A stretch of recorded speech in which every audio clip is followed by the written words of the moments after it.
অনুরাগের ছোঁয়ার আজকের পর্বে দেখতে পাবেন কুন্তলা পিছনে দাঁড়িয়ে উর্মিকে বলে, যাও গিয়ে সবটা সামলাও, ওষুধটা খাইয়ে দাও, তা না হলে সবকিছু তোমার হাত থেকে বেরিয়ে যাবে। সূর্যর একটু একটু করে মনে পড়ছে দীপার সেই সময় উর্মি এসে সূর্যকে জোর করে ওষুধটা খাইয়ে দেয়। তারপরে দীপাকে অপমান করে বলে, বিজনেসের জন্য টাকা দিবি, তার জন্য এইভাবে লুকিয়ে লুকিয়ে দেখা করতে এসেছিস। তখন দীপ বলে, বড়মার এখানে কোনো দোষ নেই, যায়কে আমি এখানে এনেছিলাম দেখা করানোর জন্য। উর্মি সবার সামনে দীপকে একটা থাপ্পড় মারে, তারপরে দীপাকে বলে, যাই করে নে, তোকে আমি বাড়িতে কখনোই ঢুকতে দেব না। তখন দীপা জিজ্ঞেস করে, ওনাকে কিসের ওষুধ খাওয়ালি তুই? উর্মি বলে, আমি তোকে কোনো কৈফিয়ত দেব না। দীপা বলে, উনি এত কিছু নিজে একা হাতে করতে পারছে, আর ওষুধটা নিজের হাতে খেতে পারছে না? বাড়িতে এসে উর্মি দীপকে বকাবকি করলে দীপ বলে, আমরা তো ওখানে এমনি গিয়েছিলাম, কিন্তু তুমি জানলে কি করে যে আমরা ওখানেই থাকবো? যতই তুমি ওষুধ দাও না কেন, আমি জানি বড় মা ফিরলেই যা ভালো হয়ে যাবে। সেই সময় কুন্তলা বাড়িতে আসলে পালক একটু অবাক হয়ে যায় যে উনি এখানেও চলে এসেছে। তারপরে কুন্তলাকে জিজ্ঞেস করে, আপনি আমাদের সোনাকে এইভাবে হেরাস করছেন কেন?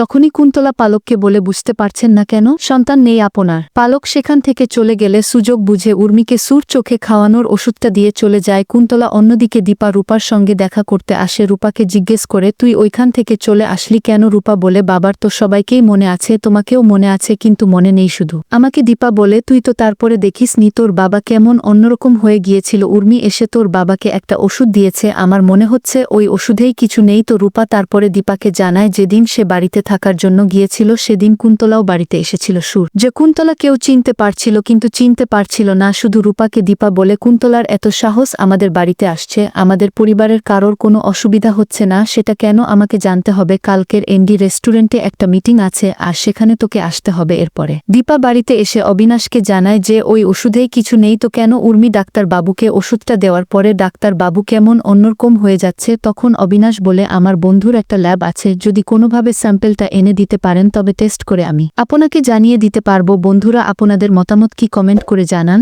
আর পরবর্তী আপডেট পেতে অবশ্যই আমার চ্যানেলটি সাবস্ক্রাইব করুন।